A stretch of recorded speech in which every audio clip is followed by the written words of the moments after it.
भारत राष्ट्र पर हमला हुआ है और वो चाहते हैं कि ये राष्ट्र भीतर से टूटे।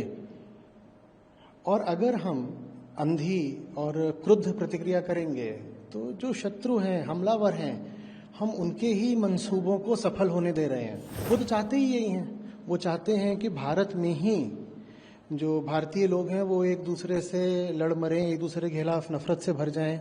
ये घोषित किया जा सके कि हिंदू और मुसलमान बिल्कुल एक दूसरे के साथ रह नहीं सकते हैं, ये दोनों अलग अलग धाराएं हैं और ये हैं। तो फिर जिन्ना की बात को ही फिर हम सच बना देंगे। तो ये वक्त कश्मीर को साथ लेकर के चलने का है। वो तो चाहते हैं कि कश्मीर टूटे। हमारा जो ये राष्ट्र है ना, ये कोई साधारण राष्ट्र नहीं है। जो दुनिया में उच्चतम आदर्श हो सकते हैं, उन आदर्शों की बुनियाद पर खड़ा हुआ हमारा ये राष्ट्र है। और ये बात बाहरी ताकतों को पसंद नहीं आती है, इसलिए वो हम पर बार बार हमला करते हैं। हमला जो हुआ है उसका निशाना क्या है, ये हमें समझना पड़ेगा। ये हमला भारत राष्ट्र पर हुआ है, ठीक है। ये हमला सिर्फ हिंदुओं पर नहीं है, ये भारत राष्ट्र पर हमला है। और भारत राष्ट्र को हमें उतना ही सम्मान देना चाहिए जितना किसी देवालय को दिया जाता है। और इस देवालय का जो ग्रंथ भी है भारत राष्ट्र का, वो संविधान है जिसमें धर्म और दर्शन के सबसे ऊंचे मूल्य समाहित हैं। भारत राष्ट्र पर हमला हुआ है और वो चाहते हैं कि ये राष्ट्र भीतर से टूटे। और अगर हम अंधी और क्रुद्ध प्रतिक्रिया करेंगे तो जो शत्रु हैं, हमलावर हैं, हम उनके ही मंसूबों को सफल होने दे रहे हैं। वो तो चाहते ही यही हैं। वो चाहते हैं कि भारत में ही जो भारतीय लोग हैं वो एक दूसरे से लड़ मरें, एक दूसरे के खिलाफ नफरत से भर जाएं। पिछले 50 साल से ये जो हमले करे जा रहे हैं, उनका कहीं ना कहीं उद्देश्य ये है कि जो 2 नेशन थ्योरी है उसको सफल घोषित किया जा सके। ये घोषित किया जा सके कि हिंदू और मुसलमान बिल्कुल एक दूसरे के साथ रह नहीं सकते हैं, ये दोनों अलग अलग धाराएं हैं और ये हैं। तो फिर जिन्ना की बात को ही फिर हम सच बना देंगे। वो चाहते ही हैं हमें लड़वाना, आपस में लड़ करके हमें उनके इरादों को कामयाब नहीं होने देना है। दूसरी बात, जो आम कश्मीरी है, अगर व्यवहारिक दृष्टि से देखें तो उसको बहुत नुकसान ही हुआ है इन हमलों से।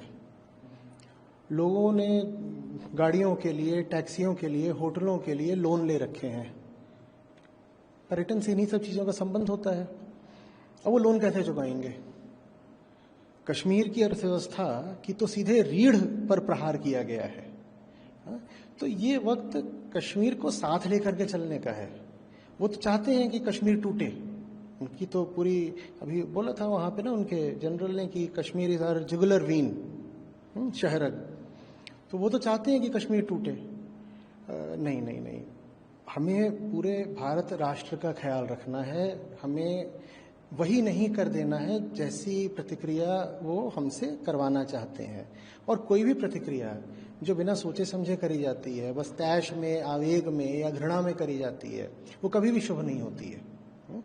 तो एक राष्ट्र की तरह जो हमारे पुराने सनातन उच्चतम आदर्श हैं, उनको साथ लेकर के कुरुक्षेत्र में जैसे श्री कृष्ण को सारथी बना करके फिर हमें संघर्ष करना है। संघर्ष हमें जरूर करना है, पर अंदर ही अंदर अगर हमें फूट पड़ गई तो हम बाहर वाले से क्या संघर्ष करेंगे? अगर हमें अंदर ही फूट पड़ गई तो हम बाहर वाले से कैसे जाकर के लड़ पाएंगे? और बाहर वाला चाहता ही यही है कि भीतर फूट पड़ जाए। तो वो हमें नहीं होने देना है। क्या ऐसे लोग किसी भय का माहौल क्रिएट करने की कोशिश कर रहे हैं और किसके समर्थन में ऐसा हो रहा है तो जाहिर है समझा जा सकता है, लेकिन बहुत सी चीजें अंदरूनी भी होती हैं। तो क्या आप किन लोगों की बात कर रहे हैं जो कश्मीरियों पे आक्रमण कर रहे हैं? जी, नहीं, मुझे लग रहा है कि ये जो असंवेदनशीलता और ये सब कुछ है, मुझे लग रहा है वो ज्यादातर बस भावनात्मक आवेश है। क्योंकि देखिए, भारतीय हैं हम सब, बुरा तो बहुत लगता ही है, क्रोध आता है। आपने वहाँ पर लाशें देखी हैं तो शोक तो होता ही है, और फिर बदले की भावना भी आ जाती है। वो एक प्राकृतिक चीज़ है, वो सब होता है।